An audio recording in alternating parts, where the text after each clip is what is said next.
Morning, and glad I'm here and very excited to be seeing the full crowd here. So is it a question at all? Diabetes and hypertension, metabolic connection, we all know it's a metabolic disorder. But I want to look at beyond the connections.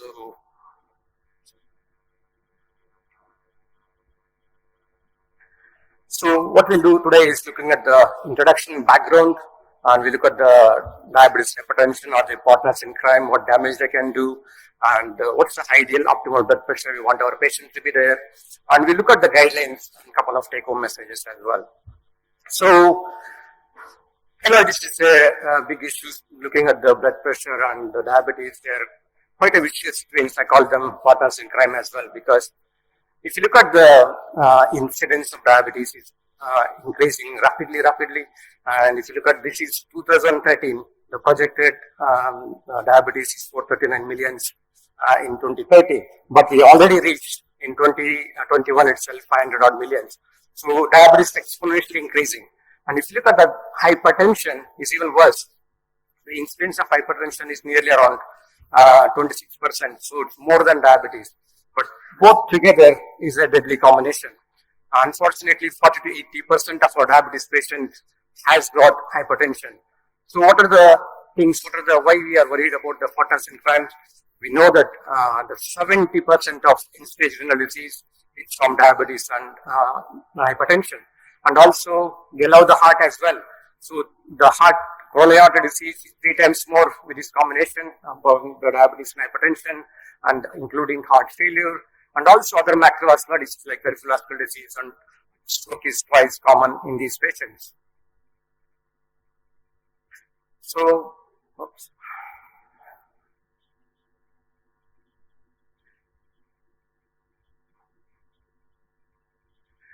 So we know this is the combination is notorious. For me, it's more worrying is the hypertension is the single strongest driver for severe outcomes in patients with diabetes, so contributing to 30% of all cause deaths in patients with diabetes, and also CV events are 24% high in patients with having hypertension in diabetes patients. So what are the modifiers here? Risk factors. We know that hyperglycemia itself is contribute to severe outcomes. Having a significant high fasting glucose itself can increase the coronary artery disease, and also unfortunately the severe deaths are high if the fasting sugars are high in these studies. And hypertension is not far away. So having the blood pressure increase by 20/10 doubles the risk of CV mortality. Not only that, the CV incidence is high when the blood pressure is 4-fold high if the blood pressure is 155/95, and 8-fold high if the blood pressure is 175/105. So enormous amount of damage from these two. We know the pathophysiology of hypertension diabetes is multifactorial, including genetic, lack of exercise, central obesity causing vascular dysfunction, sympathetic overactivity, RAS activation. So for me, other most worrying thing this combination causes end-stage renal disease. 50% of end-stage is due to diabetes itself, and another 18% from the hypertension.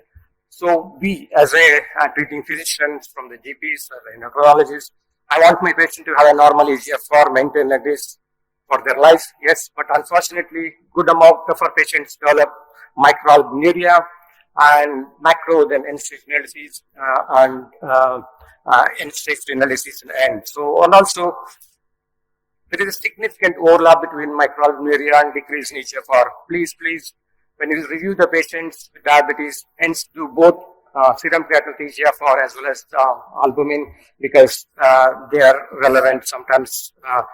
Without the decline in eGFR, albuminuria can be there in early stage. Why we worry about the microalbuminuria or the kidney disease? Not only from they need dialysis or the kidney transplant, the more worrying is CV deaths. If you look at the excess CV deaths with CKDs, alarmingly high. So good amount of patients die from CKD rather than from the kidney disease itself. So hence we worry. What best we can do apart from the good glycemic control in diabetic kidney disease? Optimal blood pressure control is the prerequisite for CKD prevention. We want to keep the normal kidneys. we need to prevent the diabetic retinopathy by having good blood pressure control. So what is optimal blood BP target? I know it's always we talk about individualization of treatment, but majority of the guidelines for adult patients, if they are having diabetes with less than 65 years, target is between 120 to 130. And that is historic, obviously, it's CKD up to 140 is acceptable, but try to get them, if possible, below 130. It's elderly, or we can't call elderly as above 80 years and above, but even 65 and above, even up to 130 to 139 is acceptable. Diastolic for all the category is only 70 to 79. So, if you look at the amount of patients needing the medications, they need at least 2 or 3 medications to control the blood pressure in different studies. So, majority of the patients end up needing 2 or 3 agents. So, this is very important as well. Targeting hypertension, diabetes, and killing 2 birds in 1 arrow. This is the only thing where I'm happy to see something to kill. So, decrease CKD and CVD risk factor decrease. Not again, right? You kept this trend. All the endocrinologists show these slides. For me, we all know that about having a good glucose control reduces all the complications, as we know. But UKPDs also showed having an optimal or the tight blood pressure control of 144/82 decreases diabetes-related complications, hypertension complication significantly, even more than the glycemic control.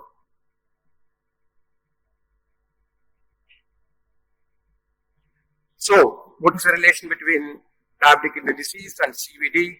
Albumin itself is a very good risk factor for CVD.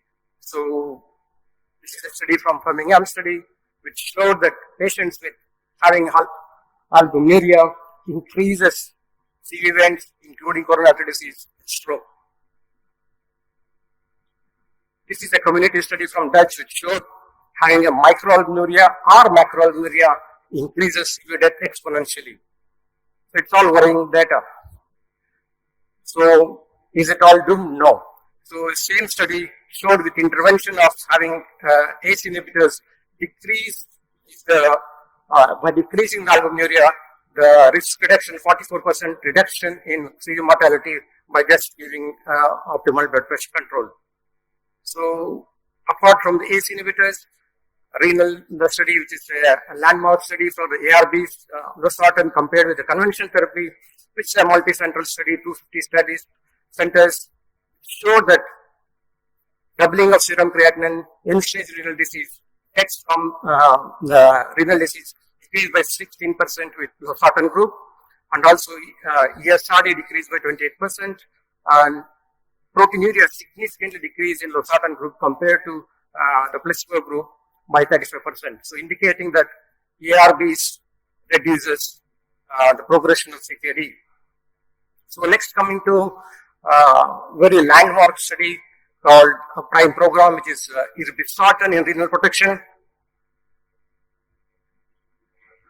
So just before going to the study for the ARBs in the from the irbesartan studies, let's look at the inter-class comparison of anti-hypertensives. Look at the calcium channel blockers. The CV events are around 11%. If you use the ACE inhibitors, already the CV events are quite lesser. And if you look at the ARBs, the CV events are even lesser, including MI, CAD, and congestive heart failure. Is there a variation between ARBs? So if you look at the intra-class comparison, the irbesartan, there is approval compared with the losartan, valsartan, candesartan, significant CV events are lower in this group. So this is a community-based study. So it again indicates that irbesartan has got additional benefit in ARBs. So that's coming to, we need a randomized study, right? So this is irbesartan in microalbuminuria called IRMA study, and irbesartan protection in the diabetic nephropathy called proteinuria and stage renal disease.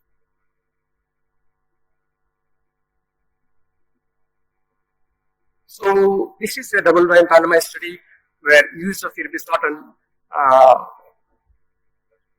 in adult patients, type 2 obviously, who had microalbuminuria and hypertension. So patients were randomized for placebo, irbesartan 150 and irbesartan 300. And the blood pressure is equally controlled in all the arms. But if you look at the primary endpoint, the progression to overt proteinuria quite significantly decreased in irbesartan 150, even more significantly decreased in irbesartan 300. So if you look at in specific, there's a 39% reduction of proteinuria progression in irbesartan 150, and even more significant in irbesartan 300, 70% reduction of progression of overt proteinuria in IRMA study. So, irbesartan is renoprotective in hypertensive patients with type 2 with microalbuminuria, and the regression of microalbuminuria to normal is seen more with irbesartan 300. Importantly, the renoprotective effect of irbesartan is independent of blood pressure effect. So, because we have seen the placebo with including other antihypertensives, but we see the additional benefit from irbesartan, but no serious adverse event or nothing to worry about the use of irbesartan. So coming to, this is early stage, is microalbuminuria. Now coming to the end stage renal disease or patients, this is patients with type 2 with nephropathy, significant proteinuria or with hypertension.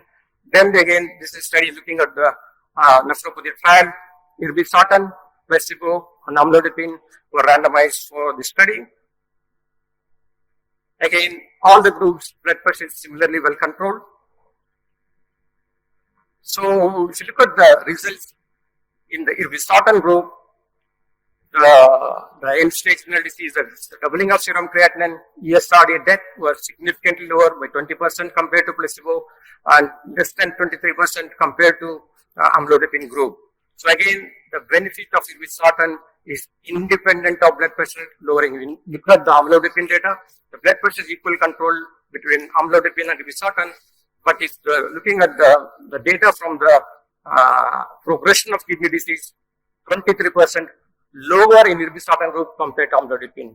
So again, there is no difference between the safety profile between the groups.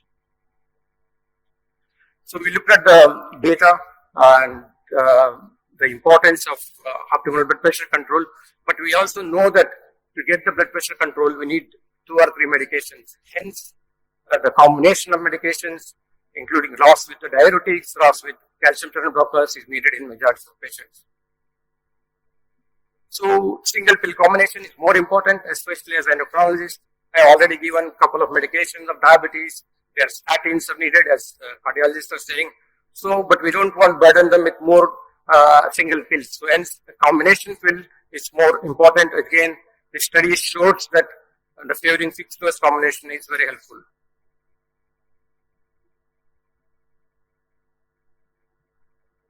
Again, it also not only about the compliance issues, it also improves the risk of cardiovascular events in this large study, which showed that any cardiovascular events are lesser with patients who are taking combination pill, fixed dose combination pill compared to single pills on their own. Not only about the complications with the healthcare cost burden is increasing, even the cost is significantly lower in single pill combination rather than the multiple medications given for blood pressure. So coming to the guidelines now, for treating hypertension, this is EASC guidelines, where we know that majority of diabetes patients are already very high risk, except type 1s who are very young. All our diabetes patients fall into this high risk. They already develop end organ damage, then they are very high risk. So what is the meaning that for us? We need to make sure that these patients get the optimal blood pressure that is between 120 to 130 of systolic and 70 to 79 of diastolic. If they're more than 65 years, even up to 130 to 139 is acceptable.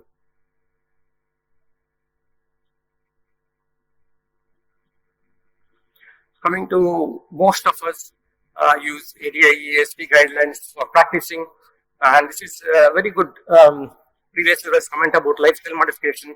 There is no doubt about lifestyle modification is essential for diabetes, hypertension, lipids. Always that is the pillar, that is the base for all the management. Then we got a major pillars, glycemic control. So glycemic control, we need about the hypertension management and lipid management in these pillars. So if you look at the diabetes itself, we need to improve the current outcome, we need to protect it and also prevent the complications by holistic approach. How do? We make sure that all of our patients, metabolically, we know that SGLT2 inhibitors and ARBs has got a real good metabolic benefits across the cardiometabolic complications. This is a recent study came out which is published around all the, they collated all the randomized studies and showed the benefits of GLP-1s and SGLT2 inhibitors in the patients of diabetes. If you look at the cardiovascular mortality is significantly lower with GLP-1s and then also SGLT2 inhibitors. MACE is better with these two agents. SGLT2 is definitely more effective in heart failure as well as composite renal outcomes, including the progression of kidney failure. And SGLT2s, even they got evidence even for non-diabetics now, including all the DAPA failure, Emperor, and the Canvas studies, showing that it's not only benefit here, but also in non-diabetes patients, both for kidney outcomes as well as heart failure.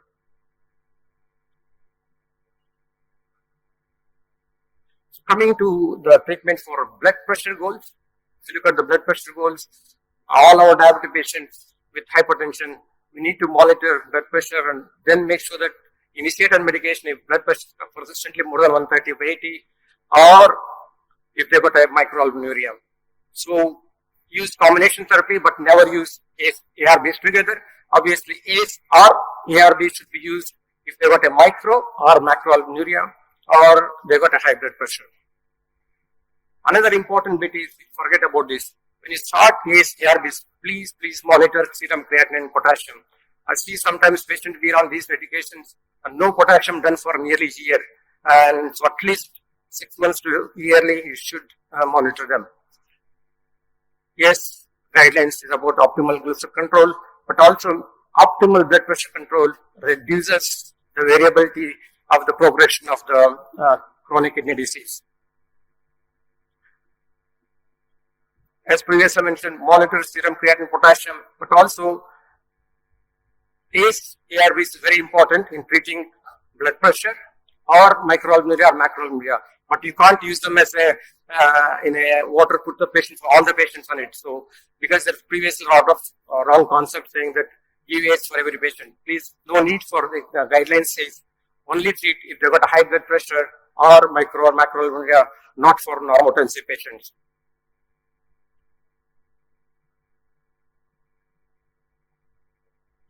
So other agent which used is the mineralocorticoid receptor antagonist. If there is a progression of proteinuria, then you can consider using mineralocorticoid antagonist as well. So to finish off, last guidelines I want to review is the ACE guidelines. Again, they quote Wikipedia study to say that importance of managing newly diagnosed hypertension diabetes early in the stage, ignoring has an additive and significant impact on morbidity and mortality. So don't delay saying that because most of our patients blame it on white coat hypertension. I know white coat hypertension is very common, but make sure that if you see a high blood pressure, patients delay or say, I was rushing to the clinic, I was walking, there are a lot of excuses from the patient. Please either do ambulatory blood pressure monitoring at home or get a blood pressure monitor from the cardiology colleagues, so that you need to make a diagnosis and treat them early rather than delay the treatment of hypertension. It's as important as treating your diabetes.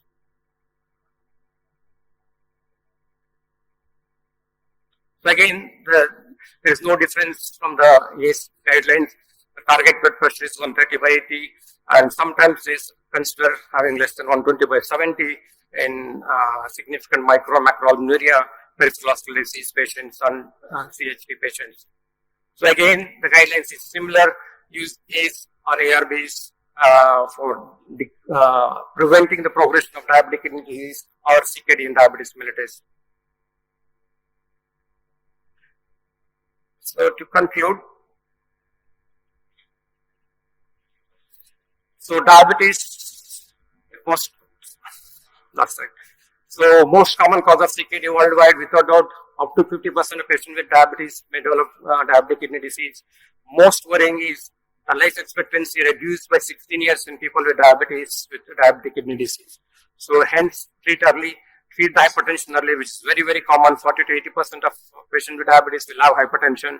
So treat as soon as you see high blood pressure, treat with ARB or ACE inhibitors.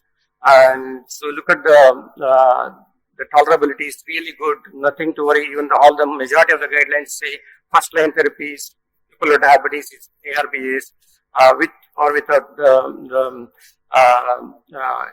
diuretics or the calcium channel blockers, and obviously SGLT2 is other options as well. Thank you.